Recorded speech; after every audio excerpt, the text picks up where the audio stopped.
Semangat pagi, selamat datang Bapak dan Ibu, serta rekan-rekan semua di webinar series PKM Consultant, Data Analytics, Encouraging Strategic Decision Through Data. Berbicara tentang data analitik merupakan suatu istilah atau suatu term yang mungkin tidak baru dan tidak asing bagi sebagian pelaku industri. Ketika kita berbicara tentang data analitik, berarti kita berbicara tentang bagaimana melakukan processing data dimulai dari data mentah atau yang dikenal dengan raw data menjadi suatu informasi yang nantinya akan berguna dan juga berdampak bagi perusahaan. Pertanyaannya adalah sejauh mana sebenarnya data analitik memberikan pengaruh dalam pengambilan keputusan di dalam perusahaan. Apakah benar sebenarnya dalam penyelarasan strategi perusahaan, data analitik menjadi suatu hal yang esensial untuk mencapai hasil yang optimal?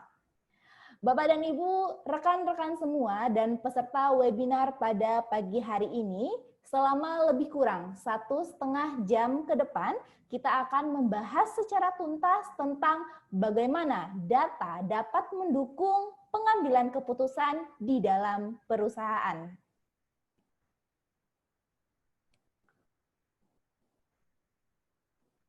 Bapak dan Ibu, kami dari PKM Consultant, sebuah lembaga konsultasi, pelatihan, dan juga riset, di mana kami memiliki 3 spesialisasi di bidang utama kami, yaitu Productivity and Quality Management, Human Capital Development, dan Service Excellence. Hari ini di webinar pada kesempatan pagi hari ini tentunya PKM Consultant juga berkolaborasi dengan Grab Indonesia. Perkenalkan Bapak dan Ibu serta rekan-rekan peserta webinar pada pagi hari ini. Nama saya Rahmi. Hari ini saya akan memandu dan juga memoderatori jalannya diskusi kita tentang data analitik. Saya ingatkan kembali bagi Bapak dan Ibu yang ingin berpartisipasi secara aktif dalam kurang lebih 1,5 jam ke depan, silahkan menggunakan fitur dari PQM dan juga fitur dari PKM Zoom webinar kita, yaitu menggunakan fitur Q&A. Bapak dan Ibu yang ingin berpartisipasi dan juga ingin mengajukan pertanyaan, pendapat, masukan, ataupun mungkin hal-hal yang ingin didiskusikan lebih lanjut, boleh dengan menggunakan fitur Q&A. Agar lebih interaktif, tentunya Bapak dan Ibu kami mohon untuk menuliskan nama, asal perusahaan, dan juga pertanyaan atau pendapat yang ingin disampaikan. Bukan hanya itu, nanti di akhir sesi kami akan adakan live Q&A, di mana Bapak dan Ibu serta peserta webinar pada pagi hari ini bisa berdialog langsung, bisa melakukan diskusi langsung dengan narasumber hebat kita pada pagi hari ini. Jadi silakan Bapak dan Ibu serta peserta webinar menggunakan fitur raise hand bagi yang ingin berdialog secara langsung ataupun menggunakan fitur Q&A di mana nanti di akhir sesi kami akan bacakan pertanyaannya dan akan dijawab oleh moderator kita pada pagi hari ini. Berbicara tentang narasumber pada pagi hari ini, izinkan saya memperkenalkan 2 orang narasumber hebat yang saat ini sudah ada di tengah kebersamaan kita semua. Yang pertama ada Ibu Nimade Hindita, selaku konsultan dari PKM Consultant, dan juga Bapak Riando Anggoro Adi, selaku Data Analytics Manager dari Grab Indonesia. Saya akan sapa terlebih dahulu, ada Ibu Dita dan Pak Riando di sini. Selamat pagi, Ibu Dita. Selamat pagi, Mbak Ami dan peserta webinar kita. Apa kabar, Mbak Ami? Baik, Mbak. Terima kasih. Apa kabar, Mbak Dita? Sehat. Oke, Alhamdulillah. Mbak Dita, terima kasih atas waktu dan sudah meluangkan waktunya tentunya di webinar pada pagi hari ini. Saya akan sapa ada Pak Riando juga. Semangat pagi, Pak Riando. Semangat pagi, Mbak Ami dan rekan-rekan semuanya ya. Selamat pagi, Pak Riando. Bagaimana Pak kabar hari ini? Baik, baik. Baik, Alhamdulillah. Pak Riando juga terima kasih banyak sudah meluangkan waktunya untuk dapat berdiskusi dengan kita selama lebih kurang 1,5 jam ke depan. Bapak dan Ibu semua, sudah saya perkenalkan untuk narasumber pada pagi hari ini. Tentunya sebelum saya berikan kesempatan kepada beliau untuk menjelaskan materinya lebih lanjut tentang data analitik, saya ingin mengajak Bapak, Ibu, serta rekan-rekan semua untuk mengikuti polling atau quick survey sederhana. Bapak dan Ibu serta rekan-rekan akan diberikan suatu pertanyaan dan silakan memilih satu dari 3 pilihan opsi yang ada di layar Bapak dan Ibu saat ini. Saat ini sudah tertampilkan di layar Bapak dan Ibu semua. Pertanyaannya sederhana, refleksikan terhadap kondisi kerja Bapak dan Ibu saat ini. Dalam pengambilan keputusan, biasanya apa yang Bapak dan Ibu serta rekan-rekan lakukan? Untuk kondisi saat ini, silakan pilih A jika Bapak dan Ibu selalu melihat data dalam pengambilan keputusan, atau di opsi B, Bapak dan Ibu mengkombinasikan antara pengalaman dan data dalam pengambilan keputusan. Dan opsi yang ketiga, Bapak dan Ibu mungkin tidak percaya dengan data dan lebih percaya kepada intuisi. Saya akan berikan waktu lebih kurang sekitar 1 menit untuk melihat apakah Bapak dan Ibu saat ini sudah sejauh mana dalam pengimplementasian tentang data analitik itu sendiri. Kita bisa lihat bahwa ternyata yang paling banyak adalah peserta dari 114 peserta sudah memilih, 97 diantaranya adalah di pilihan kedua. Peserta sudah mengkombinasikan antara pengalaman dan data dalam pengambilan keputusan. Dan di posisi kedua ada 17 orang, sekitar 15% yang selalu melihat data dalam pengambilan keputusan. Nah, tentunya ini hasil survei yang menarik, sehingga saya ingin minta bantuan dari Ibu Dita dan juga dari Pak Riando, menurut persepsi dan juga pemahaman Ibu Dita dan juga Pak Riando, boleh dijelaskan bagaimana Ibu Dita dan Pak Riando melihat hasil dari quick survey saat ini. Saya akan berikan kesempatan terlebih dahulu kepada Ibu Dita. Silahkan, Bu Dita. Oke, baik. Terima kasih Mbak Ami sudah memandu untuk proses pollingnya. Jadi menarik sekali ya Bapak Ibu peserta webinar kita. Saya melihat bahwa para peserta kita saat ini sepertinya sudah cukup data driven ya, kalau kita bilang yang menggunakan data dalam mengambil keputusan salah satunya, karena tidak ada yang tidak percaya dengan data yang dimiliki saat ini ya. Jawabannya 0 itu untuk opsi yang C. Jadi ini suatu hal yang bagus, dan ketika kita melihat bahwa yang paling banyak adalah mengkombinasikan antara pengalaman dan juga terhadap data yang dimiliki saat ini adalah suatu good sign ya, tanda yang bagus juga, karena memang perlu kombinasi sebenarnya, kombinasi antara intuisi atau pengalaman kita sebenarnya dari apa yang sudah pernah kita alami dan juga angka-angka yang mungkin muncul di dalam data-data kita. Oke, terima kasih Mbak Ami ya. Luar biasa, terima kasih Ibu Dita. Dari perspektif Ibu Dita bahwa sebenarnya pengambilan keputusan dari pengalaman dan data itu kombinasi yang cukup pas ya Bu Dita ya? Ya, betul sekali Mbak Ami.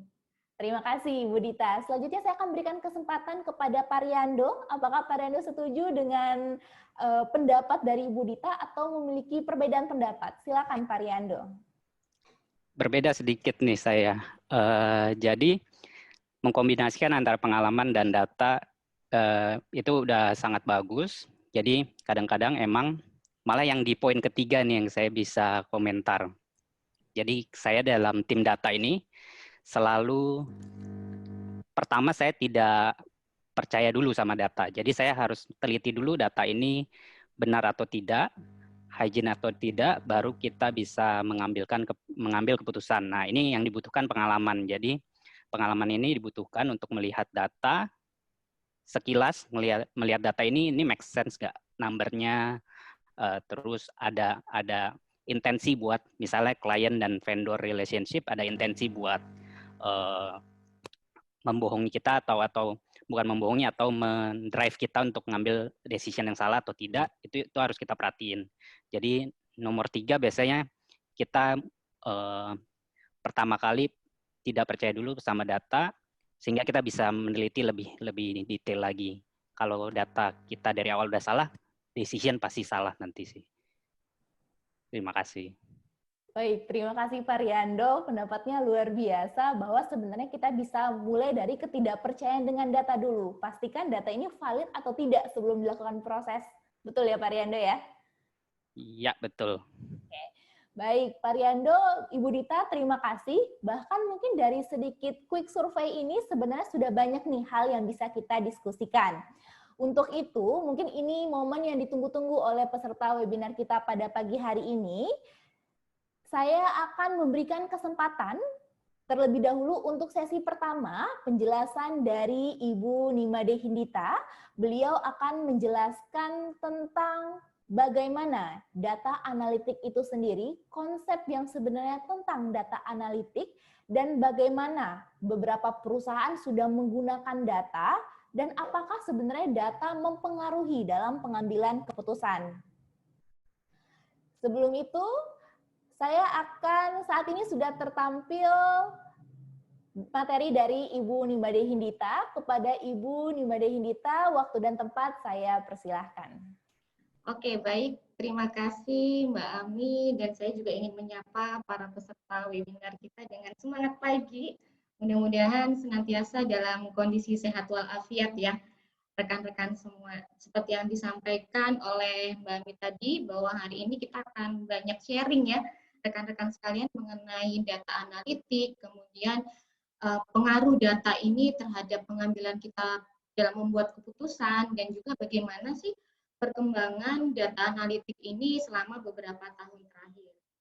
Baik, nah Bapak Ibu dan rekan-rekan sekalian, sebenarnya kita sadari atau tanpa kita sadari, kita hidup di dunia yang memang penuh dengan data ya. Baik data yang berupa data numerik atau informasi yang berupa angka, sehingga mungkin kita akan lebih mudah untuk melihat atau menarik kesimpulan dari data yang bersifat numerik atau angka ini. Tetapi ada juga data atau informasi yang memang bersifat non-numerik atau tidak bersifat angka. Ya, jadi bisa berupa rekaman dari pembicaraan, katakanlah, kemudian mungkin dari fakta-fakta yang ada di lapangan, gitu ya, berupa gambar juga, berupa informasi lainnya. Nah, sebenarnya saat ini informasi seperti ini cukup banyak yang kita temukan ya, apalagi terkait dengan sosial media. Tetapi untuk data yang bersifat non-numerik ini sebenarnya kita bisa mengolah data tersebut menjadi dalam bentuk angka. Jadi akan lebih mudah kita melihat secara terukur ya, dan lebih mudah kita untuk menarik kesimpulan dari informasi yang kita terima tersebut. Ini adalah salah satu contohnya. Mungkin ketika teman-teman masih ingat ya, beberapa waktu yang lalu ketika pandemik mulai muncul, kemudian ada kebijakan terkait tidak boleh pulang kampung gitu ya. Bahkan pada saat Lebaran banyak sekali informasi yang atau data-data yang kita bisa dapatkan dari sosial media, pendapat dari satu orang dengan orang lainnya. Nah, data ini yang bisa kita olah dan kemudian kita bisa menarik kesimpulan kira-kira dari topik yang sedang hangat dibicarakan ada sentimen negatif atau justru memang banyak sentimen positif. Ini salah satu contoh bagaimana kita bisa mengolah informasi yang bersifat non-numerik ini menjadi dalam bentuk angka. Lalu bagaimana kita menggunakan data di dalam kehidupan pribadi kita atau dalam kehidupan sehari-hari kita. Contoh sederhananya saya akan mencontohkan nih buat rekan-rekan yang mungkin tinggal di Jakarta dan sekitarnya, mungkin sudah cukup familiar, terbiasa dengan kondisi kemacetan yang ada di Jakarta.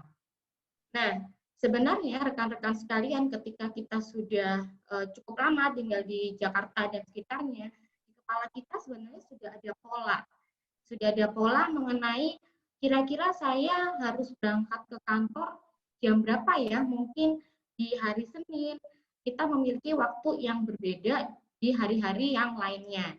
Atau ketika kita di hari Jumat menjelang weekend, kita juga bisa memutuskan sebaiknya saya meninggalkan kantor jam berapa ya, supaya saya bisa terhindar dari kemacetan. Nah, sebenarnya hal-hal seperti ini merupakan salah satu atau bagian dari bagaimana kita mengolah dan mengelola data yang dari informasi-informasi harian, dari pengalaman-pengalaman kita sehari-hari, sehingga kita bisa menarik kesimpulan dari sana dan akhirnya melakukan suatu tindakan dari sana. Itu adalah salah satu contoh bagaimana kita sehari-hari melakukan mengambil tindakan dari pola yang sudah kita alami sebelum-sebelumnya. Lalu bagaimana di dalam organisasi? Bagaimana organisasi ini menggunakan datanya? Nah, rekan-rekan sekalian, ternyata memang berdasarkan pengalaman kami juga gitu ya, di beberapa perusahaan atau organisasi sudah mengumpulkan cukup banyak data. Tetapi bagaimana sih penggunaan data ini di dalam mereka menyusun strateginya? Ternyata berdasarkan informasi atau survei yang dilakukan oleh salah satu lembaga survei dunia, menyampaikan bahwa di dalam organisasi ini terdapat 60-73% data di dalam perusahaan ini tidak digunakan untuk analitik, ya. Ternyata kenyataannya seperti itu, cukup banyak data yang tidak digunakan untuk proses analisanya.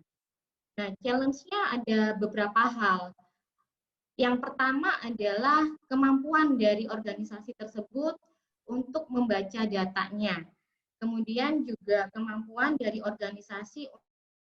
Baik, saya ulangi lagi ya. Jadi kebanyakan memang di organisasi ini kurang dalam menggunakan datanya. Challenge-nya ada beberapa hal, kemampuan untuk membaca data, kemudian mengolah informasi non-numerik ini menjadi informasi numerik. Kemudian ada beberapa organisasi juga yang mendapati tantangan bahwa tidak semua data ini bisa diakses.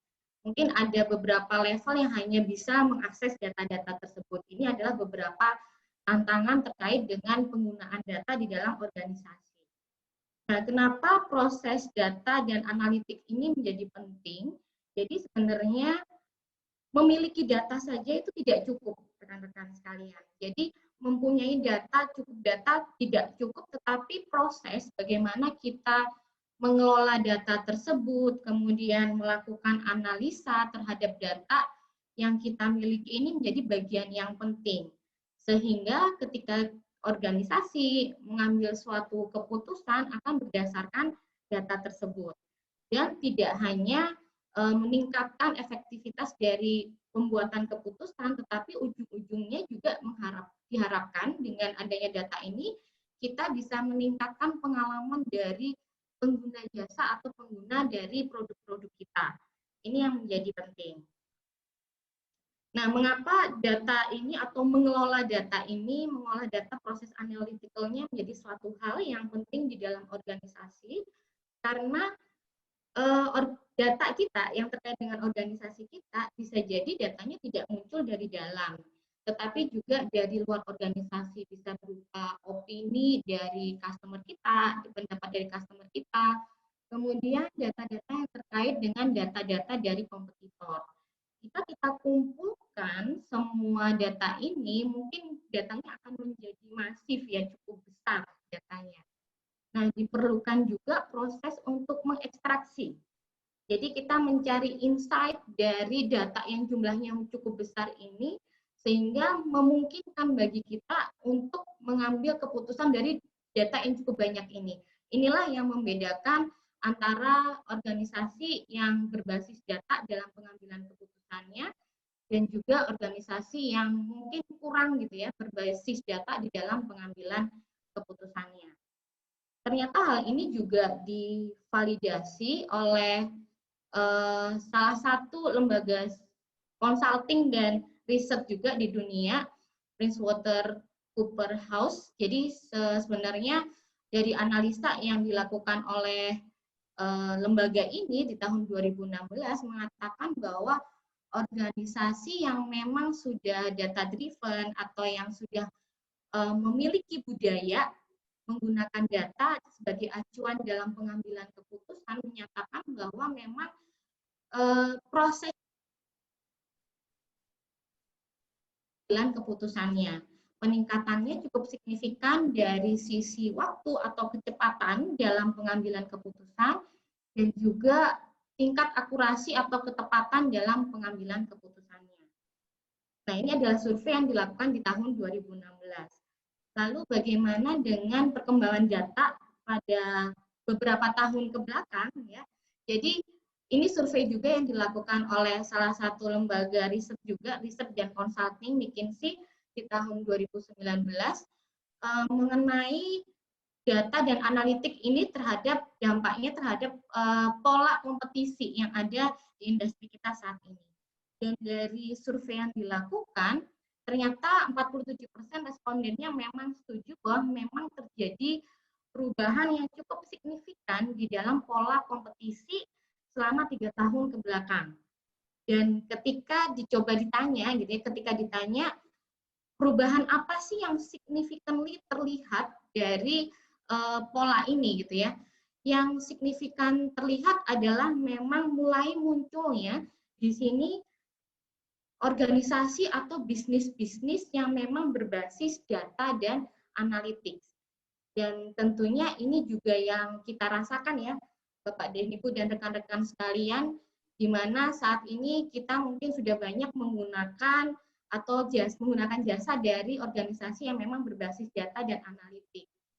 Jadi kita sekarang mungkin lebih sadar gitu ya, lebih mengetahui kira-kira makanan yang paling sering saya pesan itu makanan apa. Kemudian musik, jenis musik seperti apa yang paling sering saya dengar, dan kemudian mungkin jenis buku apa yang paling sering kita baca. Nah, hal ini sebagai pengguna jasa tersebut, gitu ya, pengguna produk tersebut, itu merupakan suatu hal, merupakan suatu pengalaman yang menyenangkan bagi kita. Sehingga kita akan repeat order nih. Jadi kita akan menggunakan jasa atau produk itu secara berulang-ulang. Dan sebenarnya inilah yang menjadi kunci dari memenangkan yang namanya kompetisi. Gitu. Lalu bagaimana data dan analitik ini secara garis besar dapat membantu bisnis dalam mengambil gitu ya keputusan yang strategik. Di sini ada 3 hal besar yang membantu gitu ya dalam proses pengambilan data ini. Yang pertama adalah dengan menggunakan data dan proses analytical data, kita bisa melihat potensi-potensi risiko yang muncul. Lalu juga bisa mengidentifikasi peluang-peluang yang muncul dari informasi-informasi bisnis yang kita terima. Lalu data ini juga bisa membantu kita untuk membuat suatu perencanaan strategik dan juga memastikan tindakan yang kita lakukan ini memang tepat dalam mencapai yang namanya target kita. Dan yang terakhir, yang paling penting juga di dalam suatu bisnis adalah marketing oriented-nya itu lebih targeting ya. Jadi kelompok-kelompok pengguna jasa atau kelompok pengguna produk kita akan lebih mendapatkan kebutuhan mereka sesuai dengan informasi yang kita terima dan kita olah. Nah, mungkin pertanyaannya adalah di industri mana saja sih sebenarnya data dan analitik ini bisa diterapkan. Jadi sebenarnya banyak sekali industri atau hampir semua industri bisa kita gunakan untuk melakukan data dan analitik ya, Bapak dan Ibu. Jadi mulai dari financial industry, manufaktur, kemudian banking, hospitality, dan semua industri bisa kita gunakan untuk mengelola gitu ya informasi yang ada di dalamnya dalam pengambilan keputusan secara strategis. Seperti contohnya, saya akan memberikan contoh di industri banking. Jadi proses data dan analitik ini sebenarnya cukup penting di dalam banking, terutama dalam product recommendation atau merekomendasikan suatu produk terhadap kebutuhan dari customer atau nasabahnya. Contohnya saja mungkin untuk profesional muda dengan usia sekitar 20-an, memiliki kebutuhan yang berbeda dengan profesional muda di usia 30-an.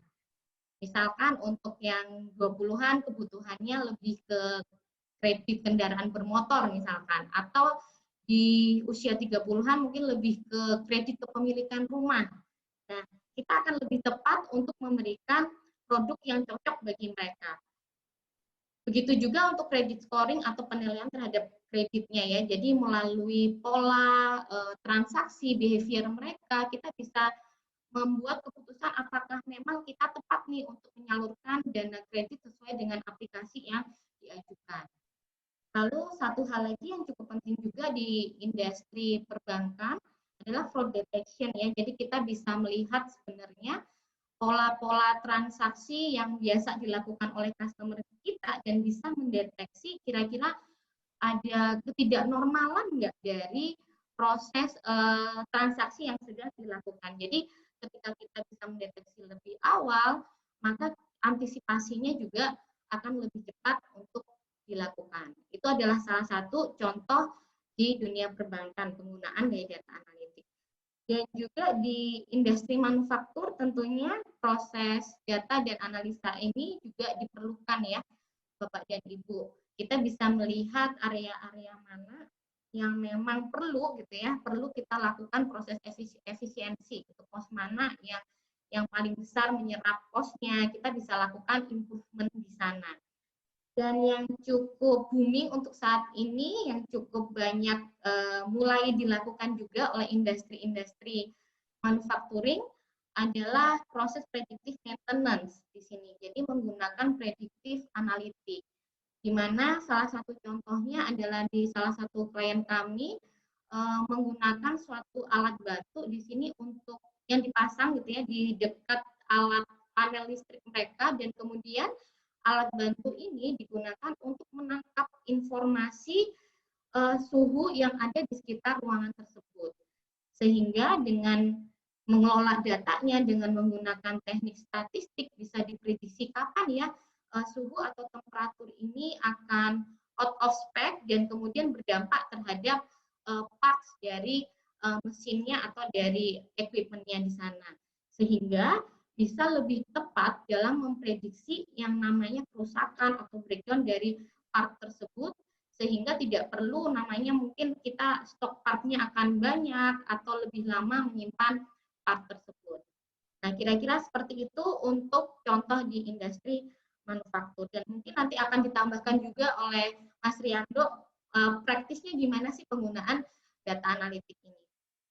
Nah, ketika kita mencoba gitu ya untuk align, menyelaraskan antara data analitik dengan organisasi kita, kira-kira baiknya mulai dari mana sih ya penggunaan dari data analytical ini. Jadi sebenarnya ada dua hal besar gitu ya yang bisa kita lakukan untuk memulai yang namanya data analitik. Yang pertama, di sini adalah bottom up, Bapak dan Ibu. Jadi kita melihat data-data yang kita miliki itu saat ini apa saja dan melakukan pengolahan data dari data tersebut. Kita akan bisa melihat hubungan atau keterkaitan antara satu data dengan data yang lainnya sehingga kita bisa melakukan yang improvement dari keterkaitan tersebut. Dari sini kita bisa menemukan gitu ya insight-insight menarik apa sih dari keterkaitan tersebut. Contohnya saja mungkin di PKM ini ya, contohnya keterkaitan antara jumlah peserta webinar dengan waktu dilaksanakannya webinar. Jadi kita bisa lebih tepat lagi untuk menyusun jadwal webinar sehingga lebih banyak mungkin peserta yang akan bergabung di webinar kita. Itu adalah cara yang pertama. Dan yang kedua adalah di sini top down. Jadi kita mendefinisikan kebutuhan dari bisnis kita itu apa. Sehingga kita bisa menurunkan nantinya data-data apa saja yang kita perlukan untuk memenuhi dari kebutuhan bisnis ini. Sebagai salah satu contoh dari PKM juga, di masa pandemik ini mungkin kita ingin tahu kira-kira training atau webinar apa saja sih yang diperlukan di masa pandemik ini, sehingga kita akan bisa menurunkan ke data-data apa saja yang kita perlukan. Mungkin data industri atau organisasi mana saja yang terdampak dari pandemi, kemudian data mengenai pola kerja gitu ya dari industri-industri tersebut. Jadi kita bisa memulai dari dua hal ini, gitu kira-kira. Nah, demikian dari saya Bapak dan Ibu sebagai pengantar untuk diskusi kita pada pagi hari ini, dan saya yakin Bapak dan Ibu sudah tidak sabar untuk mendengarkan pemaparan dari pembicara kita yang satu lagi, yaitu dari Mas Rianto. Saya kembalikan kepada Mbak Ami, silakan Mbak Ami. Terima kasih banyak Ibu Dita atas penjelasan materinya. Selanjutnya, sebelum saya pindahkan kepada pembicara kedua kita, kepada Bapak Riando, saya sedikit ingin men-summarize dari yang sudah dijelaskan oleh Ibu Dita.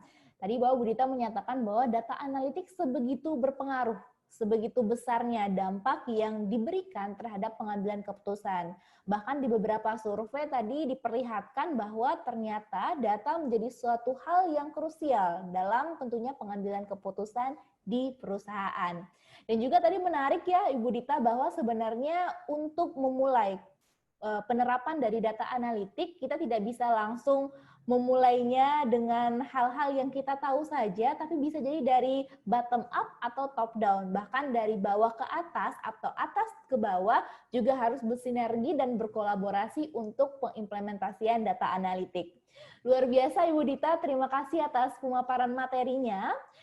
Selanjutnya di sesi yang kedua, kita akan bersama-sama mendengar penjelasan dari expertise dari data analitiknya langsung. Beliau adalah dari Grab Indonesia, Bapak Riando. Sebelum saya memberikan kesempatan kepada Bapak Riando, saya ingin memperkenalkan profil beliau sedikit.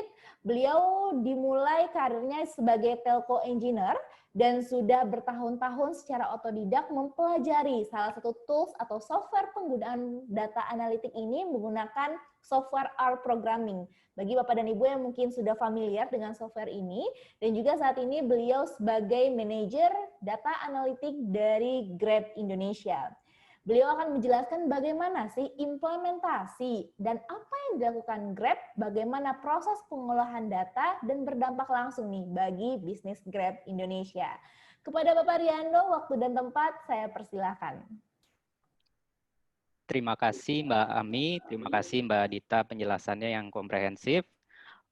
Tadi dijelaskan tentang beberapa industri yang contoh-contoh industri yang menggunakan data analytics, contohnya bagaimana. Untuk sekarang kita akan fokus ke industri ride hailing atau transport, dalam hal ini Grab. Saya coba share screen sebentar. Sudah? Baik. Oke, kita mulai aja. Jadi objektif dari penjelasan saya ini, saya ingin menerangkan tentang data, kenapa data itu sangat penting bagi perusahaan atau bagi organisasi, sehingga strategic decision itu dapat diambil dengan tepat dan cepat. Yang kedua, kita akan jauh lebih detail lagi tentang proses bagaimana kita memproses data, bagaimana data processing di Grab itu dilakukan, atau dalam hal ini mungkin di startup industri kurang lebih mirip. Yang ketiga, topik tentang data for decision making. Yang keempat, tentang challenge. Challenge apa aja nanti yang bakal kita lihat di industri yang lain yang ingin mengimplementasi data analytics. Oke, nah data bisa penting karena ada faktor waktu. Jadi waktu ini itu resource-nya kan terbatas. Karena resource terbatas ini hal yang sangat penting di dalam setiap perusahaan atau bisnis. Jadi data analytics ini tujuannya bisa bermacam-macam, tapi tiga yang bisa saya paparkan, tiga topik besar yang bisa saya paparkan sekarang itu data analytics itu bisa dibuat untuk automation, jadi untuk time efficiency. Data analytics juga topik besar kedua yang bisa diimplement untuk kultur research. Yang ketiga di decision making.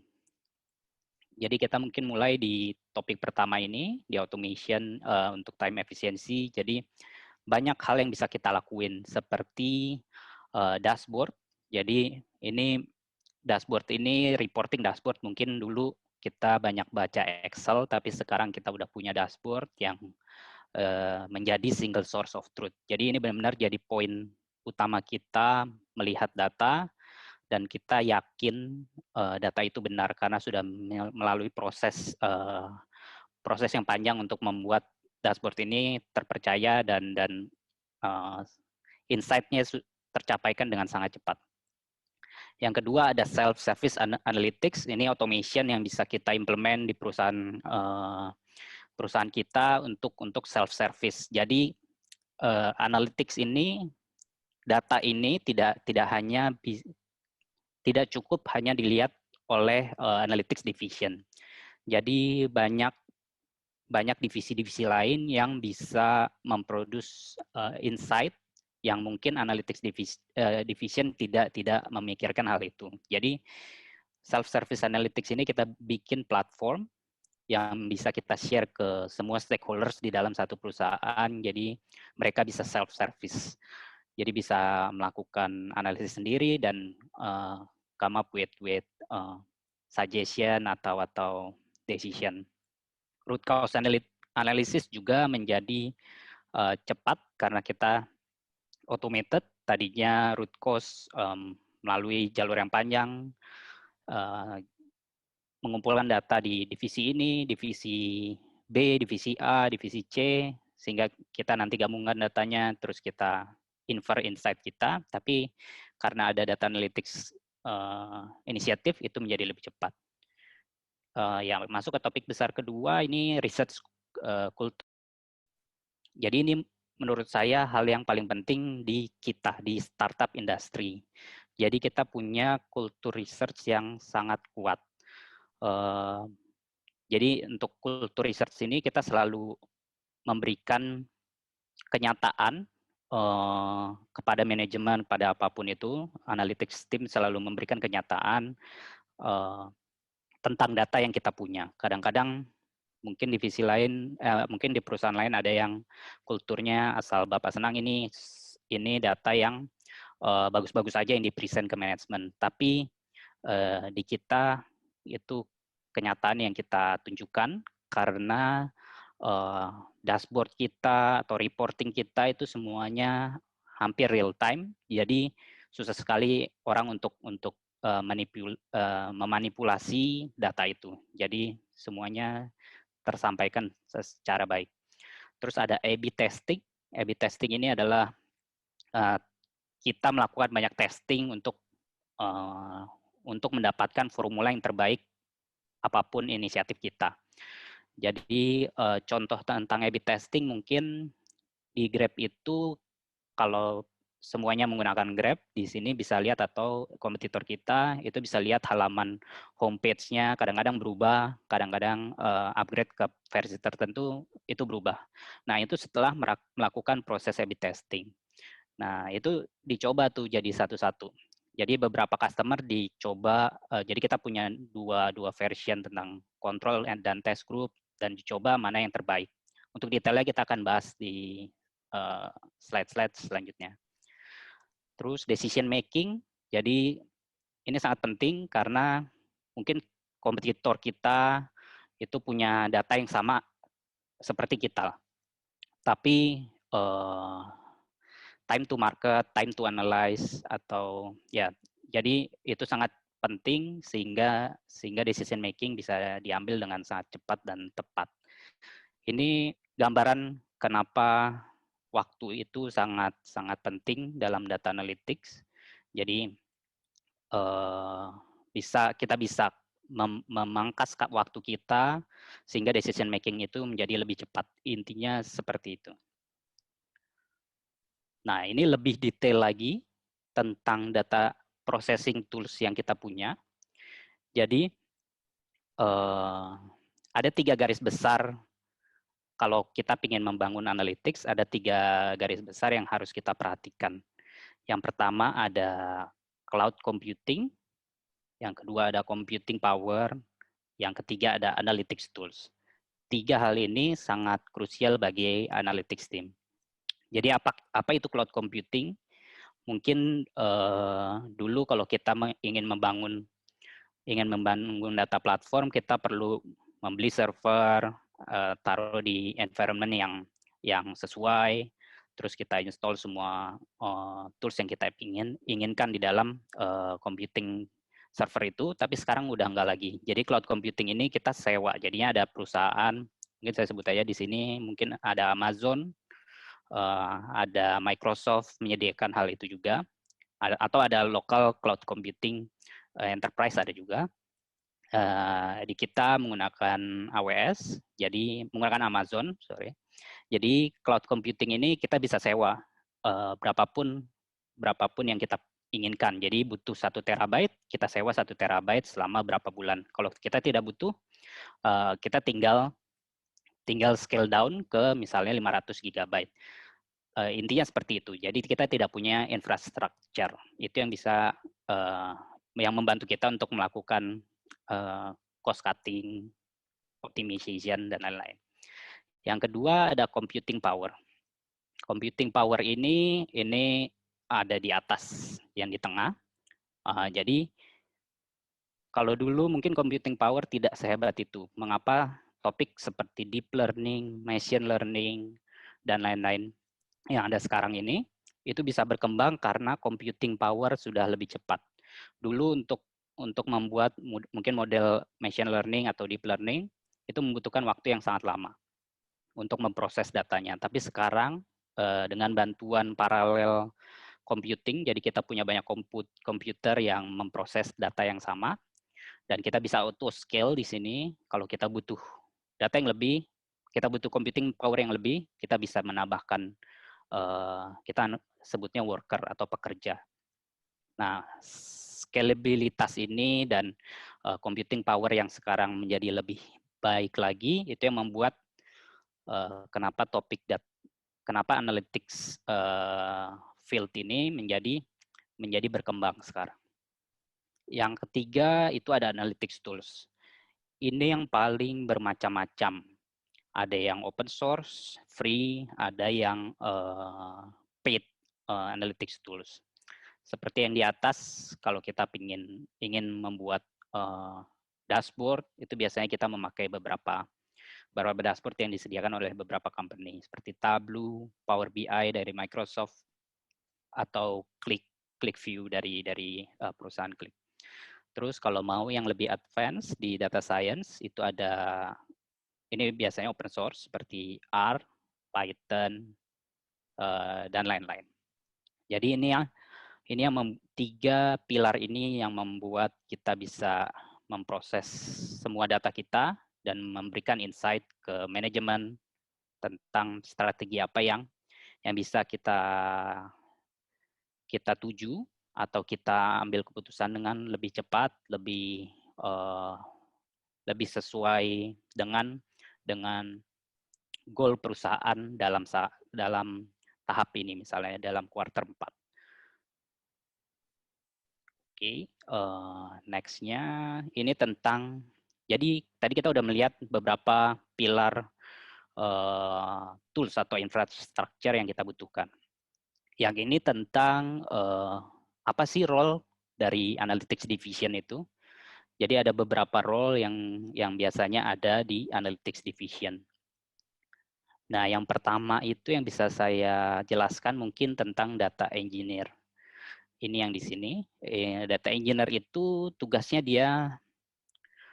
dia merapikan data, membuat data itu tersedia 24 hour dalam 7 hari, dan hygiene data yang masuk ke perusahaan itu dikontrol juga oleh data engineer. Jadi data engineer ini role-nya sangat penting menurut saya, karena dia yang memastikan semua data kita hygiene dan tersedia. tanpa data engineer ini, role-role yang lain di analytics itu sangat kesulitan untuk bekerja karena mereka harus melihat lagi data ini hygiene atau enggak. Jadi mungkin tadi saya jelaskan juga kenapa kita butuh mempertanyakan data itu karena mungkin kalau kita ya di Grab itu sistem generated data. Jadi data itu di-generate oleh sistem. Jadi oleh app kita di Android, di cellphone, itu di self-generated data. Jadi setiap transaksi itu di time-nya ada, waktunya ada, terus pembelian berapa, itu udah terpapar dengan baik. Beda dengan kalau kita punya data yang di-generate oleh manusia. Ini biasanya prone to error, jadi mungkin banyak error. Nah, itu yang mungkin harus kita banyak lebih mempertanyakan lagi kalau data itu diproduce oleh human. Role yang kedua itu data analis. Dia biasanya lebih bekerja stakeholders-nya lebih cenderung ke bisnis team. Jadi dia yang frontline untuk diskusi dengan stakeholder lain, apa yang mereka butuhkan, dashboard apa yang mereka butuhkan, dan mereka data analis ini akan membuat dashboard atau membuat inisiatif tentang data dan present ini ke bisnis team. Yang ketiga ada data scientist. Nah, ini yang mungkin lebih paling teknikal di antara 3 role ini. Jadi kalau data analis tadi dia lebih setengah-setengah, 50% dia business sense-nya ada, 50% technical sense-nya ada. Kalau data scientist itu lebih cenderung ke technical part.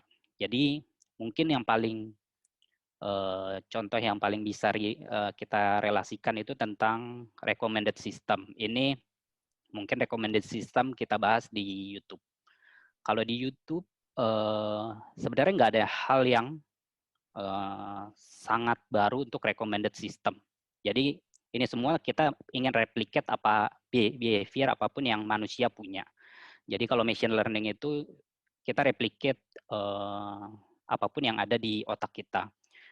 Jadi kalau tentang recommended system, kalau kita search sesuatu, ingin mencari sesuatu, mungkin ingin membeli sesuatu, ingin mencari reviewnya di YouTube. Biasanya kita tidak terpaku di satu review saja. Biasanya kita mencari lagi, sehingga kita melihat 3 review. Nah, kalau kita balik lagi ke YouTube, nanti ada recommended system. Jadi pasti di halaman page pertama yang kita lihat itu akan berkaitan tentang review yang tadi kita lihat. Nah, itu yang dilakukan oleh data scientist ini.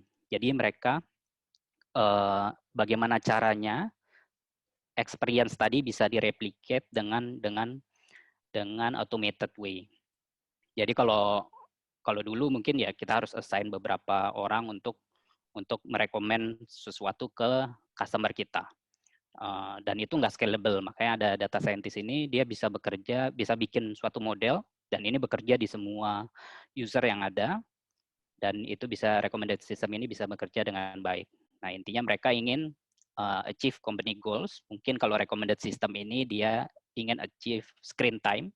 Screen time di YouTube maksudnya adalah waktu yang kita spend di YouTube itu lebih lama, sehingga advertising yang masuk di YouTube itu bisa lebih banyak diklik, dan penghasilan YouTube itu lebih bagus lagi karena ada sistem recommended ini.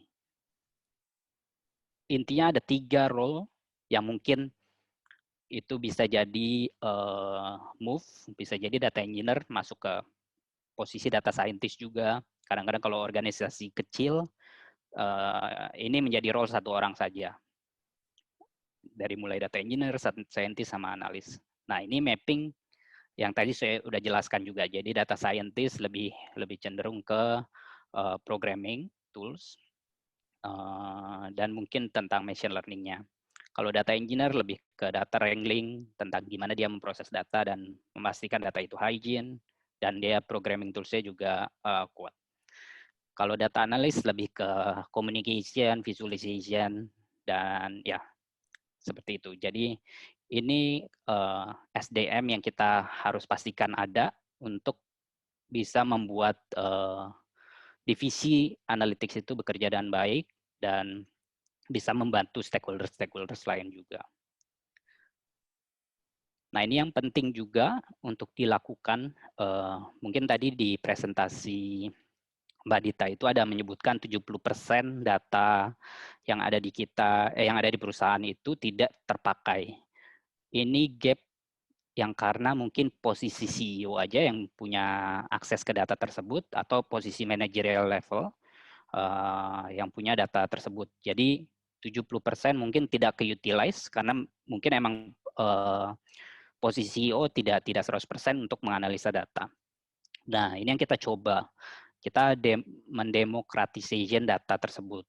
Jadi tidak hanya high level yang bisa melihat data, tapi semua kalangan itu bisa melihat dan menganalisis data tersebut. Makanya ada self-service analytics, kita ingin semua punya akses ke data, ingin semua punya kapabilitas untuk bisa mengolah data dan mendapatkan insight atau mendapatkan new business cases yang bisa kita implement. Jadi ini lebih bottom up, tadi kan ada dijelaskan juga tentang top to bottom dan bottom up. Ini lebih ke bottom up dan ini yang kita implementasikan di Grab juga. Jadi intinya kita ya single source of truth juga. Jadi kalau kita sudah punya analytics division, kita udah tahu single source of truth kita mana. Kadang-kadang ada perusahaan yang datanya mah mencar-mencar di mana-mana dan kita nggak tahu ini mana yang benar. Kadang-kadang ada numbers yang berbeda. Nah, kalau kita punya centralized analytics division, biasanya kita udah bisa menentukan mana single source of truth kita. Dan data ini dipastikan available terus-menerus. Kadang-kadang kita mungkin divisi kita tidak punya akses ke data tersebut dan lain-lain. Jadi kita tidak punya kapabilitas atau mungkin ada kita ingin menganalisa data tersebut, cuman ada barrier di mana kita tidak bisa mendapatkan data tersebut yang membuat ide itu tidak tergenerate dengan cepat. Ya, ini tentang democratization data kita. Nah, ini contoh root cause analysis yang ada di Grab, salah satu contohnya. Jadi di bagian atas ini kita bisa lihat ini user flow yang ada di kita. Jadi ini semua yang pernah menggunakan ride hailing itu pasti melalui tahap ini. Jadi pertama kita membuka app kita, kita bisa tahu loading time-nya berapa lama di HP kita, dan itu kita track. Jadi untuk kita bisa improve salah satu dari setiap flow ini. Jadi itu pertama app loading time, yang kedua itu time until booking. Jadi seberapa lama kita bisa booking misalnya GrabCar. Nah, yang ketiga itu tentang unallocated booking. Jadi unallocated booking ini setelah kita booking tadi itu biasanya terallocate sebagian besar, cuman ada kondisi di mana tidak terallocate. Nah, ini yang kita monitor juga untuk melihat ada masalah atau tidak. Yang keempat itu ada tentang cancelled booking. Jadi walaupun booking kita terconfirm, itu mungkin ada cancelled booking. Mungkin ada beberapa hal yang jadi konsiderasi kenapa cancellation ini terjadi. Terus ada jadi exist promise estimated time atau tidak, jadi sesuai waktu yang kita sudah promise ke customer atau tidak, trip time-nya atau perjalanan menggunakan GrabCar-nya. Terus ada rating juga, ini yang biasanya kita kasih, biasanya including tips juga. Rating ini yang menentukan driver itu bagus atau tidak. Terus yang terakhir, kalau emang ini ada severe cases, itu ada biasanya komplain. Nah, ini ditangani oleh tim CE. Jadi ini flow yang ada, dan kita tapping di mana masalah itu terjadi. Nah, contoh kita punya masalah terjadi di unallocated booking. Unallocated booking ini kita udah book, tapi tidak mendapatkan driver. Driver itu tidak ada di area kita. Nah, ini kita pengen lihat Jadi di sini saya mention granularity itu important. Jadi kadang-kadang ada data yang aggregated cuman di country atau di city tertentu.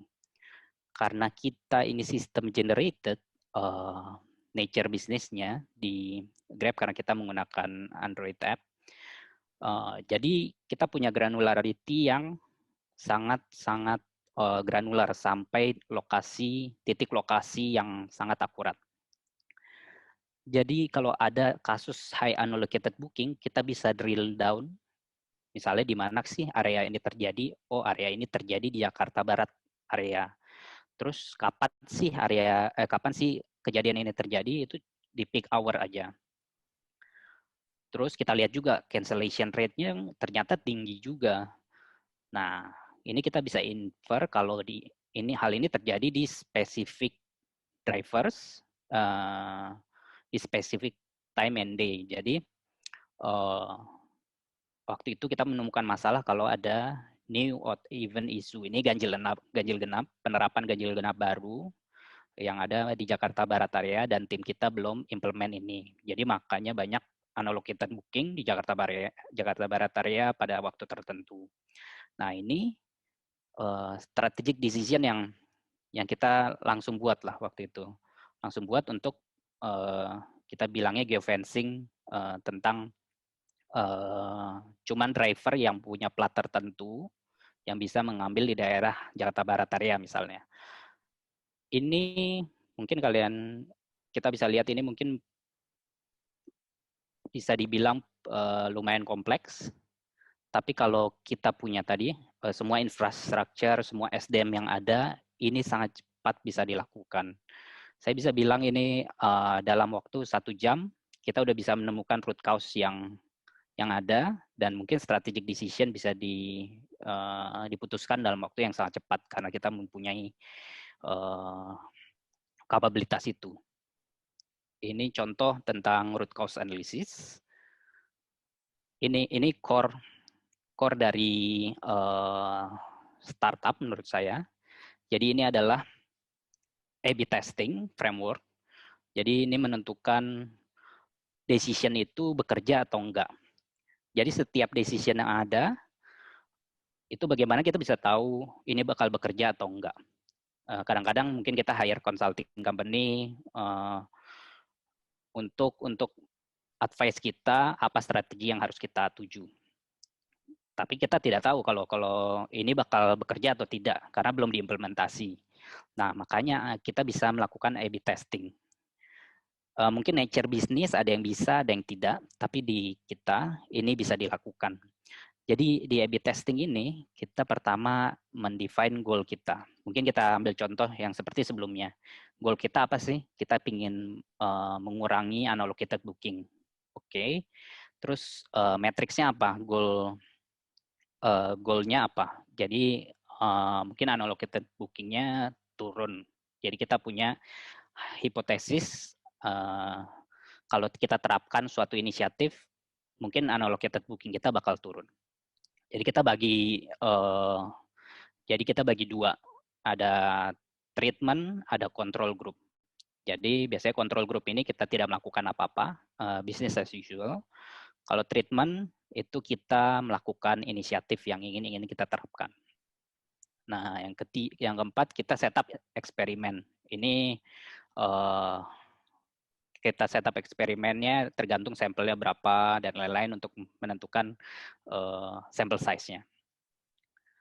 Terus kita run eksperimen ini. Dalam sisi Grab mungkin unallocated booking ini bisa kita terapkan di beberapa customer kita untuk melihat bagaimana perubahan itu terjadi. Nah, yang terakhir kita bisa analyze results-nya. Jadi analyze results-nya apakah yang kita punyai ini, treatment yang kita punyai ini bekerja atau tidak. Intinya seperti itu. Hanya ingin melihat decision company tadi itu bekerja atau tidak. Jadi contohnya tadi kita ingin bikin geofencing di Jakarta Barat area. Kita coba, kita melakukan kontrol dan test group, ternyata tidak bekerja. Nah, berarti ada masalah atau ada cara lain yang bisa kita lakuin. Jadi learning ini yang menjadi sangat penting di kita. Jadi kita bisa learning dari apapun testing, sehingga kita bisa memberikan inisiatif yang terbaik lah untuk customer kita juga. Ya, intinya seperti itu untuk A/B testing. Jadi challenge-nya ya. Jadi kita beruntung, Grab beruntung karena dari awal kita udah setup si analytics division ini sendiri. Tapi ada perusahaan lain mungkin yang awalnya tradisional, maksudnya analytics-nya ada, cuman di divisi masing-masing dan belum menggunakan yang standar analytics industri seperti yang sekarang. Nah, untuk merubah ini sangat sulit memang, karena kayak tadi butuh infrastruktur, butuh divisi sendiri untuk membangun ini semua. Tapi yang saya bisa bilang sih lebih baik kita mempunyai 1 year period transformation. Jadi kita ketinggalan dulu sama kompetitor kita selama 1 tahun. Dibanding kita tidak punya divisi analytics dan kita punya speed yang lebih rendah. Misalnya setengah speed dari kompetitor kita. Nah, kalau kita udah punya speed yang lebih rendah, itu ke depannya kita bakal ketinggalan sangat lama. Kita bisa jadi ketinggalan 10 tahun dalam sisi waktu ya. Mungkin pengalaman organisasi dan lain-lain bisa ketinggalan 10 tahun karena kita belum bertransformasi seperti ini. Ya, jadi intinya dengan analytics kita bisa membuat strategic decision itu menjadi lebih cepat, dan mungkin kita dengan A/B testing tadi bisa belajar tentang apapun inisiatif yang akan kita terapkan, sehingga kita bisa lebih tepat guna untuk semua inisiatif yang kita ingin implement. Kira-kira seperti itu yang bisa saya sampaikan hari ini. Mungkin kita kembalikan ke Mbak Ami. Baik, terima kasih banyak Pak Riando, penjelasannya sangat-sangat detail sekali. Tadi kalau kita berbicara tentang konsep data analitik dari Ibu Dita, dan kalau Pak Riando lebih ke bagaimana teknisnya. Dimulai tadi bagaimana sih membangun itu, dimulai dari ada tools-tools yang digunakan, kemudian berbicara tentang bagaimana sih tim yang ada di data analitik ternyata tuh ada terdiri dari ada data scientist juga, data analis, dan juga data engineering itu sendiri. Dan juga tadi menarik bahwa sebenarnya dalam pengaplikasian dan juga pengimplementasiannya bahkan sebenarnya ada framework yang harus dilakukan. Bagaimana kita setting goal dulu, pembuatan matriks, kemudian di running dulu apakah sesuai atau tidak, baru di-analyze kembali. Luar biasa Pak Riando, pemaparannya sangat detail. Kita langsung masuk ke sesi selanjutnya, karena ini mungkin sesi yang ditunggu-tunggu. Sekedar informasi untuk Ibu Dita dan juga Pak Riando, banyak pertanyaan yang masuk, baik itu dari Q&A dan juga saya lihat ada beberapa yang raise hand di sini. Sebelum itu saya akan memberikan kesempatan dulu kepada rekan-rekan yang sudah mengajukan pertanyaan lewat fitur Q&A. Dari beberapa pertanyaan yang masuk, mungkin ini pertanyaannya saya berikan langsung, tujukan langsung untuk Pak Riando. Ada 2-3 orang yang bertanya tentang, tadi Pak Riando menyebut tentang hygiene data. Nah, boleh dijelaskan maksud hygiene data itu seperti apa, dan bagaimana kita melihat bahwa data kita atau data yang kita kumpulkan ternyata belum hygiene atau masih tidak benar. Silakan Pak Riando dibantu dijawab terlebih dahulu. Ya, nah ini salah satu yang paling sulit memang hygiene data ini.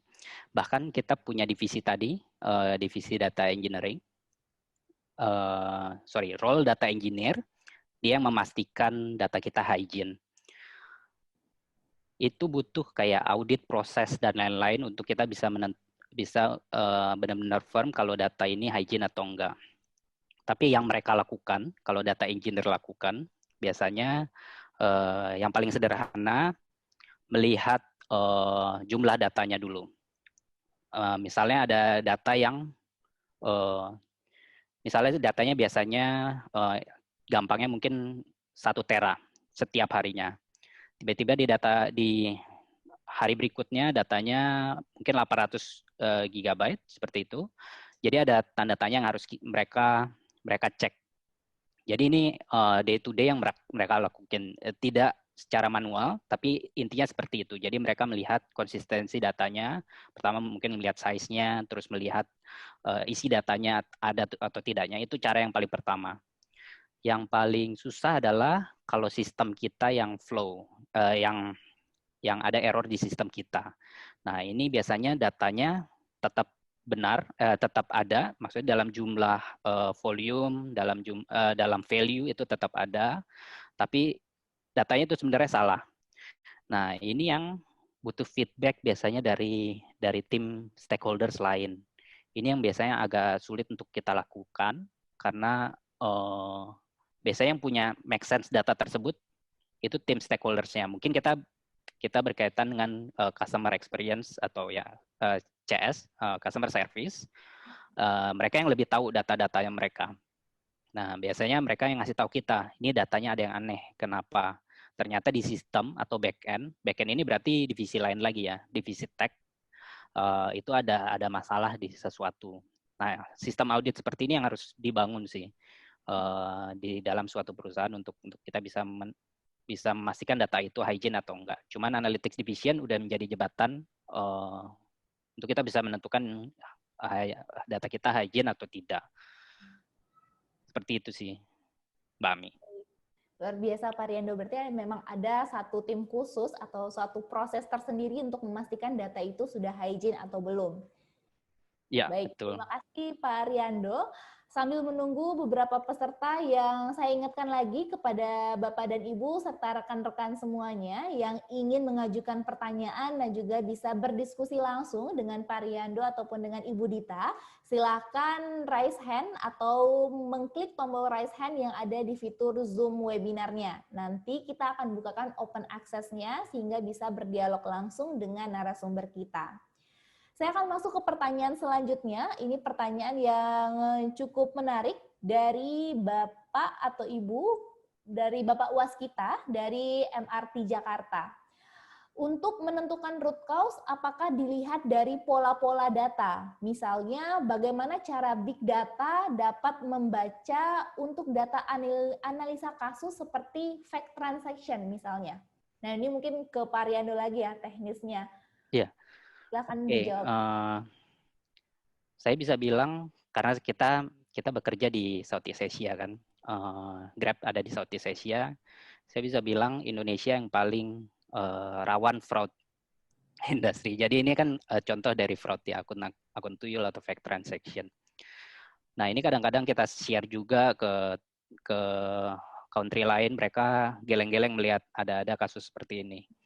Nah ini jadi intinya bagaimana akun tuyul ini bisa ditemukan pertama kali misalnya. Kan pasti ada kejadian. Yang paling benar emang kita udah implement ini sebelum kejadian terjadi. Cuman seperti ini kan berarti udah ada kejadian dan kita trace lah bagaimana caranya kita bisa menemukan akun tuyul ini. Jadi misalnya mungkin lokasi real dari order yang dia buat sama lokasi di mana cellphone itu berada itu sangat jauh. Itu salah satu yang mungkin indikasi ada akun tuyul. Jadi dia tidak memesan di posisi dia berada atau sangat jauh sekali dan itu mungkin repeat ya beberapa kali melakukan itu. Nah itu yang bisa itu pertama kali ditemukan mungkin oleh tim operation ya. Seperti itu. Nah, kita membaca data itu, kita temukan polanya. Ini tergantung mau gunain teknik apa. Bisa jadi kita masukin ke machine learning, bisa jadi simple rule-based analysis. Jadi kayak kalau dia melakukan ini 3 kali atau 10 kali berturut-turut, berarti kita flag ini akun tuyul dan kita suspend. Bisa jadi sesimpel itu. Jadi tergantung berapa banyak ini merugikan customer kita. Jadi intinya kita menemukan pola-pola data itu, kita trace lah gimana caranya tim ops atau yang kita temuin sendiri itu bagaimana caranya kita bisa sampai ke indikasi ke akun tuyul itu. Seperti itu sih kira-kira. Oke, terima kasih Pak Riando. Berarti kalau dari Indonesia paling banyak hal-hal yang fake transaction sejauh ini ada dari tim analitik sendiri, mitigasi apa sih Pak yang sudah dilakukan? Mungkin apakah memang hanya dilihat dari banyaknya fake transaction, kemudian kita tahu bahwa itu dikategorikan sebagai fake transaction, atau sebenarnya ada langkah-langkah nih bagaimana untuk mengurangi dari fake transaction itu sendiri Pak? Udah biasanya kalau di Grab sendiri, itu setiap kita update apps itu biasanya ada new term and condition. Jadi kalau misalnya ada fraud seperti akun tuyul ini, itu biasanya ada new term and condition, itu kita bisa memproses ini secara hukum. Jadi kita bisa action kalau ini benar-benar terjadi. Sebelumnya mungkin ini tidak ada di term condition kita yang lama ya, sebelum ada akun tuyul ini. Karena ini yang dirugikan dari akun tuyul ini adalah driver kita. Jadi bukan Grab-nya sendiri dirugikan karena servisnya dianggap jelek oleh customer. Tapi yang benar-benar dirugikan secara material bisa dibilang driver kita, karena dia order palsu lah. Biasanya menggunakan cash, ya seperti inilah yang harus kita polanya gimana dan gimana caranya kita bisa solve ini sih. Oke, baik, terima kasih Pak Riando jawabannya. Baik. Kita akan pindah ke pertanyaan selanjutnya. Ini mungkin pertanyaannya diajukan untuk Ibu Dita dan juga dengan Pak Riando. Nanti silahkan melengkapi jawaban masing-masing sendiri. Dari Bapak Petrus Herman dari Nimbli Teknologis. Pertanyaan beliau adalah, in case dalam pekerjaan yang saya geluti, diharuskan menampilkan data yang cukup baik. Kendala yang terjadi pada klien saat ini adalah banyak data yang memang tidak optimal. Pertanyaannya, bagaimana cara olah data dengan data poin yang sangat terbatas? Dan kecenderungan hasil dari data tersebut adalah memiliki tren yang negatif. Nah, apakah harus tetap mencari adanya kemungkinan data yang memiliki tren positifkah atau seperti apa? Mungkin bisa dijawab dari Pak Riando atau dari Ibu Dita terlebih dahulu, saya persilahkan. Mungkin Ibu Dita dulu, boleh? Oke, baik. Terima kasih Pak Petrus ya, Pak Petrus Herman dari Nimbli Teknologis. Jadi pertanyaannya tadi disampaikan bahwa kalau misalnya kita punya data poinnya terbatas, kira-kira apa nih yang harus dilakukan dan trennya kok negatif gitu ya Pak ya? Apakah memang harus tetap dicari kemungkinan yang trennya bersifat positif? Jadi sebenarnya Pak Petrus di dalam pengolahan data yang diperlukan memang overall data ya secara keseluruhan. Itu yang kita lihat, katakanlah data 1 tahun ke belakang. Jadi secara seasonalnya kita juga akan bisa menangkap data itu bagaimana.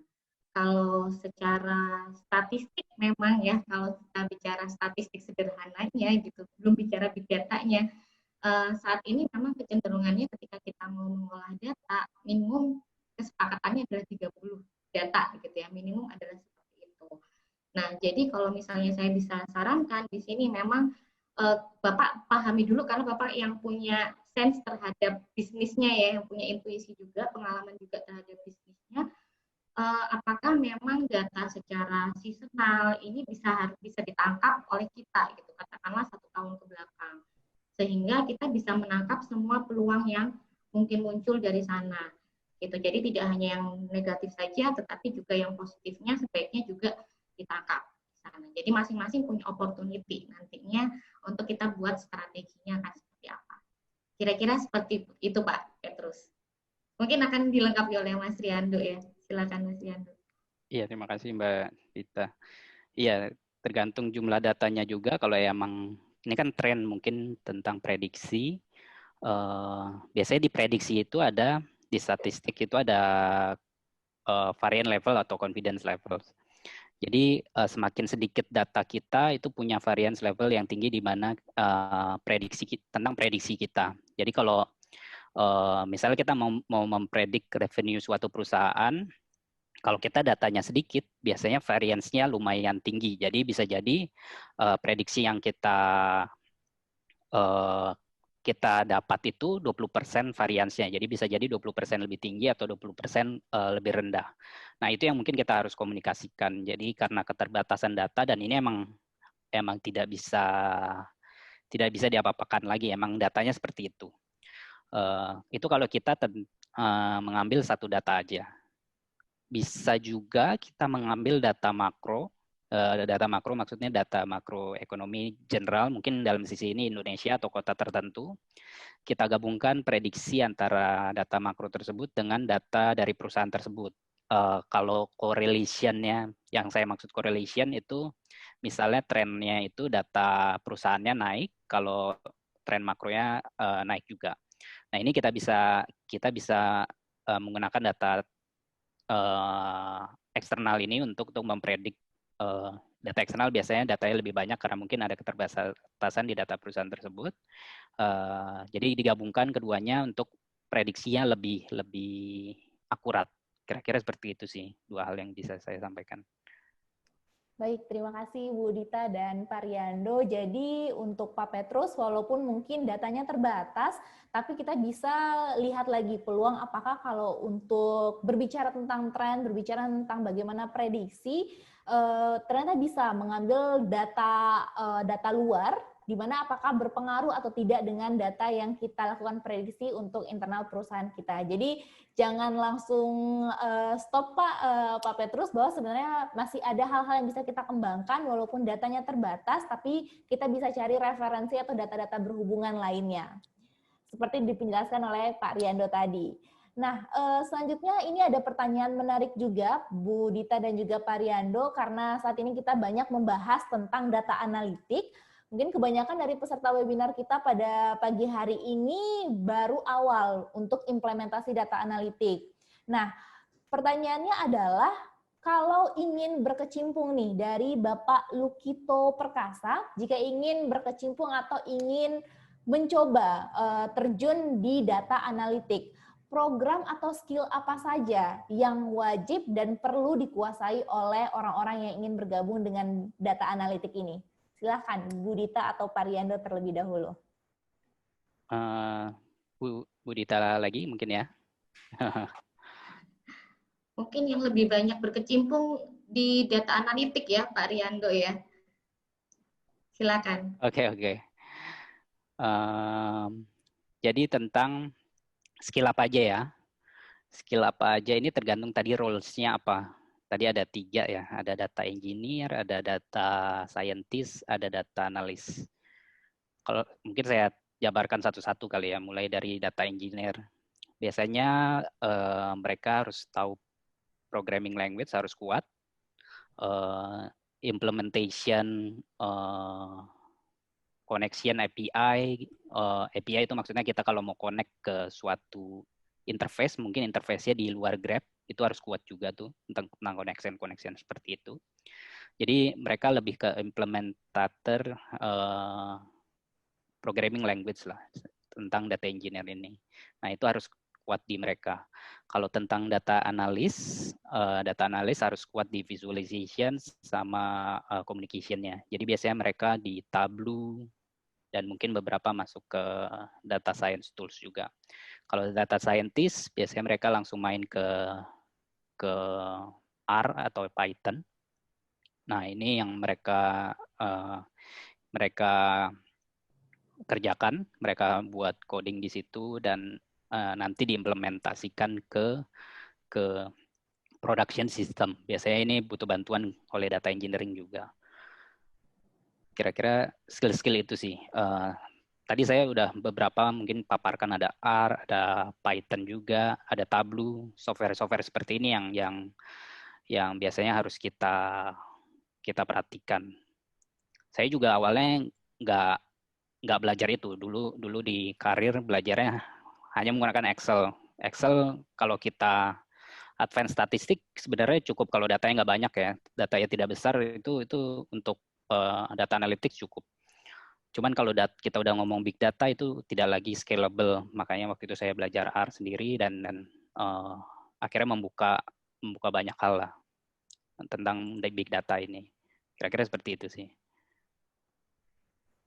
Baik, ada tambahan mungkin dari Ibu Dita? Mungkin sedikit menambahkan ya, terutama untuk teman-teman yang mungkin masuk ke data analis ya, yang satu hal yang penting adalah business knowledge ya. Jadi pemahaman bisnisnya juga, karena kita akan mengkombinasikan apa yang kita ketahui mengenai datanya sendiri juga terkait dengan business acumen-nya. Kira-kira seperti itu, seperti yang tadi disampaikan oleh Pak Riando di awal, ketika baca data jangan percaya dulu nih gitu ya, karena kita harus tahu dari sisi bisnis. Kira-kira seperti itu Mbak Ami. Iya benar, saya tambahkan benar banget itu Mbak Dita. Jadi sebenarnya karena kita cenderung teknikal biasanya analytics division itu, insight-insight yang ada itu nggak kena ke stakeholders. Nah, business sense itu yang harus ada sehingga kita bisa mempackage ini ke suatu business insight yang bisa implementable. Biasanya kayak gitu. Berarti selain penguasaan bagaimana teknis, bagaimana penggunaan software, harus ada business sense-nya dulu. Bagaimana kemampuan kita melihat data-data yang data-data yang akan kita gunakan seberapa dampak nih dengan bisnis yang terjadi saat ini. Baik, terima kasih Mbak Dita dan juga Pak Riando.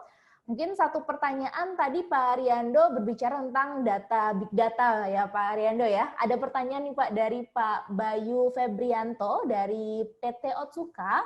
Bagaimana cara kita menjaga big data dengan aman? Jadi lebih security of big data itu seperti apa? Mungkin dari Grab sendiri yang sudah praktis langsung bagaimana pengolahan big data, mungkin boleh di-sharing Pak bagaimana memanage atau memperhatikan dari security dari big data ini. Silakan Pak Riando. Oke, ya tentang security ini ada dua sisi. Dari sisi security data leak, mungkin security servernya sendiri, itu biasanya kita udah mempercayakan ini ke cloud computing industry yang kita pilih. Jadi kayak misalnya kita pilih Amazon, biasa kita percayakan tidak ada data breach di server kita. Dan mereka sampai saat ini tidak pernah ada data breach sih selama Grab berdiri. Data breach yang ada malah di internal. Ini yang susah untuk diatur karena kita tadi inisiatif kita adalah democratization data tadi. Jadi kita membuka akses ke semua dan data leak ini sangat sulit untuk kita prevent. Jadi sekarang banyak inisiatif yang kita lakukan untuk prevent ini. Jadi seperti self-service analytics platform, tadinya mungkin kita democratization data itu memberikan data raw data. Sekarang enggak lagi. Jadi mereka bisa self-service di dashboard tertentu menggunakan aggregated data. Jadi tidak ada raw data lagi yang terdownload di device-nya personal perusahaan kita. Jadi ya dua sisi itu sih. Jadi harus ada data governance di sisi internal perusahaan. Ada juga data security di sisi infrastructure. Nah, di sisi infrastruktur ini tadi kita punya cloud computing kan. Kalau yang enterprise sendiri punya, maksudnya tidak menggunakan third party. Nah, itu harus ada divisi sendiri yang menangani itu. Jadi mungkin divisi IT-nya. Ya kira-kira seperti itu sih, ada dua sisi yang harus dilihat juga. Dari internal dan juga dari infrastrukturnya sendiri ya Pak ya? Oke. Baik, terima kasih Pak Riando. Semoga menjawab kepada Pak Bayu Febrianto ya Pak ya. Mungkin pertanyaan terakhir ini bisa untuk Mbak Dita atau dari Pak Riando. Pertanyaannya dari Bapak Vincent. Jika kita menginginkan pengambilan keputusan atau kebijakan, namun kita belum punya variabel data. Pertanyaannya, bagaimana cara kita untuk menentukan variabel data secara akurat? Silakan yang akan menjawab dari Pak Riando atau Ibu Dita terlebih dahulu. Penentuan bagaimana variabel data yang kita tentukan sudah akurat atau belum, mungkin sebelum next prosesnya. Nah, ini mungkin saya bisa, tadi yang saya paparkan tentang A/B testing itu kali ya. Jadi, kita selalu mulai dari goal-nya apa, mungkin naikin revenue gitu goal-nya, terus inisiatifnya apa yang mau kita lakukan. Misalnya inisiatifnya naikin pricing, misalnya ya di Grab mungkin naikin pricing, pricing GrabCar. Nah, ini impact-nya apa? Kalau ya ada industri yang bisa melakukan testing, ada juga yang enggak. Di kita bisa. Jadi ada beberapa mungkin kita naikin, beberapa user kita naikin ininya, pricing-nya, beberapa area ya. Bukan individual user, tapi beberapa area kita naikin. Kita melihat apakah berpengaruh ke bisnis kita atau enggak. Kalau enggak berpengaruh, biasanya kita naikin. Tapi itu dalam nominal yang sangat kecil. Jadi ya harus define dulu sukses matriksnya apa dalam sisi kita waktu itu. Ya misalnya ini contohnya revenue, increasing revenue ini. Revenue berarti data poinnya. Terus yang kedua adalah churn, customer meninggalkan platform kita. Jadi intinya dua data ini yang harus kita monitor di strategic decision yang kita mau ambil. Misalnya dalam hal ini kita menaikkan harga. Kita fokus kedua matriks ini. Kalau matriks ini tidak menunjukkan hal yang sesuai hipotesis kita, biasanya inisiatifnya kita tidak lanjutkan sih. Kita mencari lagi inisiatif lain. Kira-kira seperti itu sih. Baik. Dari Ibu Rita ada tambahan? Mungkin sedikit menambahkan ya. Jadi kalau kita tadi bicara, kita mulai dari mana? Salah satunya adalah top down gitu ya. Jadi kalau kita bicara datanya masih belum ada, tetapi kita ingin membuat suatu keputusan atau kebijakan. Nah, kira-kira memang yang paling penting adalah di dalam suatu organisasi adalah well-defined business requirement-nya. Jadi kebijakan apa sih secara spesifik yang mau kita buat gitu ya, keputusan apa sih yang kita perlukan. Jadi harus asking the right question ya mungkin ya. Jadi kita bertanya apa sih yang memang benar-benar dibutuhkan. Itu ketika kita memang sudah spesifik, kita sudah tahu bahwa kebijakannya katakanlah tidak hanya menaikkan sales, katakanlah kebijakannya apa ya, tidak hanya menaikkan sales, tetapi produk mana nih yang bisa kita naikkan gitu. Kira-kira produk A bisa nggak ya kita naikkan? Itu adalah lebih spesifik lagi sehingga variabel data yang kita perlukan dalam pengambilan datanya kita akan lebih tahu apa yang mau diambil di sana. Gitu. Menambahkan sedikit dari yang disampaikan oleh Aryan. Terima kasih Mbak Ami. Terima kasih Bu Dita. Jadi boleh saya simpulkan dari yang penjelasan Bu Dita maupun Pak Riyando, walaupun kita sudah tahu bagaimana strategi apa yang kita lakukan, kita tanyakan dulu, kita ingin mengarah ke mana, apa goals atau tujuan yang akan kita capai. Kemudian mungkin Pak Vincent bisa mengikuti framework tadi yang sudah dijelaskan oleh Pak Riyando, bagaimana penentuan dari goals, matriksnya seperti apa, hipotesis yang kita buat sampai nanti akhir kita analisa apakah sudah sesuai atau belum. Semoga jawabannya menjawab, pertanyaannya terjawab tadi oleh penjelasan Pak Riyando dan Ibu Dita. Bapak dan Ibu, mengingat waktu, saya cukupkan untuk sesi pertanyaannya sampai di sini. Nanti jika Bapak dan Ibu ingin berdiskusi lebih lanjut atau adanya beberapa pertanyaan nantinya, silahkan boleh tetap dituliskan di Q&A box dan nanti kita akan emailkan jawabannya dari pertanyaan-pertanyaan yang belum sempat saya bacakan di sesi hari ini. Bapak dan Ibu, sebelum kita tutup, saya sedikit ingin menyimpulkan ulang dari penjelasan dua narasumber kita pada pagi hari ini, Ibu Dita dan juga Pak Riyando, bahwa sebenarnya data analitik, bagaimana kita melihat data adalah sesuatu hal yang sangat kritikal, bahkan krusial bagi pemilihan atau penggunaan data-data di dalam perusahaan untuk mencapai suatu tujuan atau strategi perusahaan. Bagaimana kita memastikan bahwa data-data yang kita gunakan itu sesuai dengan apa yang kita inginkan dan bisa melihat prospek atau visi apa yang akan dijalankan oleh perusahaan. Jadi tadi kita melihat bahwa dengan penerapan data analitik itu sendiri setidaknya memberikan impact yang luar biasa bagi pemutusan atau penarikan kesimpulan dalam suatu decision making tentunya. Dan juga tadi dijelaskan oleh Pak Riando bahwa kalau kita berbicara tentang data analitik, berarti kita berbicara bagaimana pengimplementasian data. Dimulai dari framework itu sendiri, bagaimana kita penentuan tujuan, bagaimana kita membuat matriks sampai kita analisa ulang kembali. Saat ini Bapak dan Ibu, perusahaan sudah dikenal dengan dan berlomba-lomba untuk dikenal sebagai data driven. Saatnya kita balik tanyakan ke perusahaan masing-masing. Sudah sejauh apa data driven yang dilakukan oleh perusahaan kita? Dan Bapak dan Ibu, jika ingin membahas lebih lanjut tentang detail dari data analitik itu sendiri, mungkin hari ini kita berbicara secara general, secara luarnya saja.